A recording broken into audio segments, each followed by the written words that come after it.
প্রিয় ভক্তগণ, আমার চ্যানেলে আপনাকে স্বাগত জানাই। আমি মনোরমা মুখার্জি। আমি গোপালের ভক্ত বা কৃষ্ণের ভক্ত। আমি একাদশী করি আর একাদশীর মাহাত্ম্যও করি। এই আষাঢ় মাসে যোগিনী একাদশী হয়েছে। এইবার আষাঢ় মাসের শুক্লপক্ষিয়া একাদশী শ্রী বিষ্ণু শয়নী বা শ্রী পদ্মা একাদশী পড়বে 6 জুলাই 21শে আষাঢ়। 6 জুলাই 2025 রবিবার দিন এই একাদশী পড়ছে, বা 21শে আষাঢ় রবিবার। আর এই একাদশীর মাহাত্ম্য হলো, আমি পড়ছি, আমার এই একাদশী পড়াটা আর শোনা, পড়া এবং শোনা একই হয়, তাই আমি পড়ছি। আমার ভালো আপনাদের সবার মঙ্গলের জন্য আমি এটা সবার সাথে শেয়ার করছি। ভালো লাগলে একটা লাইক দেবেন। ভবিষ্যতের পুরাণে এই একাদশীর মাহাত্ম্য বর্ণিত রয়েছে। ধর্মপুত্র যুধিষ্ঠির শ্রীকৃষ্ণের প্রতি বললেন, হে দয়াময়, আষাঢ় মাসের শুক্লপক্ষের একাদশীর নাম ও মাহাত্ম্য আমার কাছে বলুন। ভগবান বললেন, এই একাদশীর নাম শ্রী বিষ্ণু শয়নী একাদশী। দেবর্ষি নারদ ব্রহ্মার নিকটে গিয়ে তাকে প্রণাম করে বললেন, হে পিতামহ, আপনি শাস্ত্র বিশারদ, তাই জিজ্ঞাসা করছি, আষাঢ়ের শুক্লপক্ষের একাদশীর নাম ও মাহাত্ম্য কি আমাকে বলুন। ব্রহ্মা বললেন, সূর্যবংশের পরম ধার্মিক রাজা মান্ধাত্তা পুত্রের সমান প্রজা পালন করতেন, কিন্তু সেই রাজ্যে এক অঘটন উপস্থিত হলো। 3 বৎসর ধরে রাজ্যে বৃষ্টি হলো না।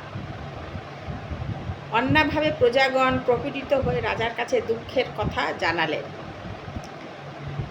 মান্ধাত্তা চিন্তা করলেন, রাজার দোষেই দেবতারা রুষ্ট হন আর প্রজাগণকে কষ্ট দেন।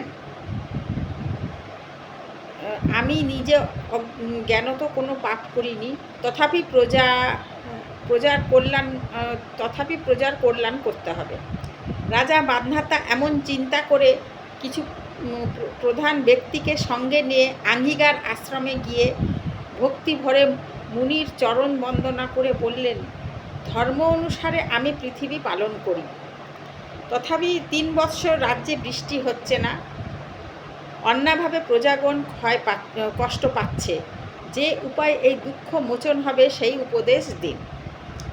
তখন ধ্যানযোগে মহর্ষি অঙ্গিরা অনাবৃষ্টির কারণ জ্ঞাত হয়ে বললেন, হে রাজন, এখন সত্যযুগ চলছে।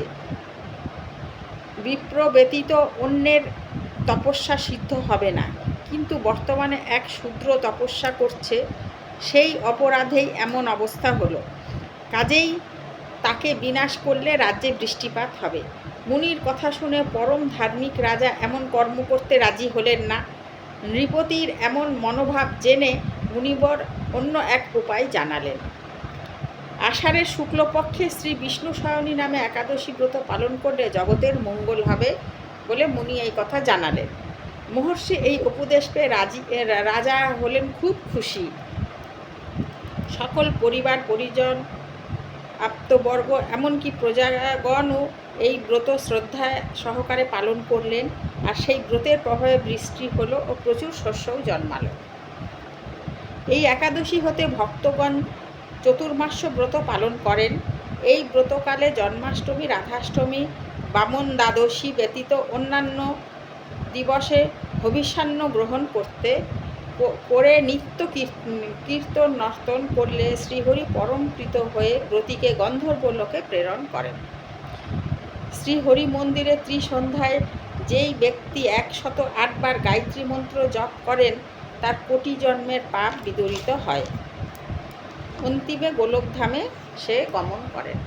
এই মাহাত্ম্য, শয়নী একাদশীর মাহাত্ম্য এখানেই শেষ হলো।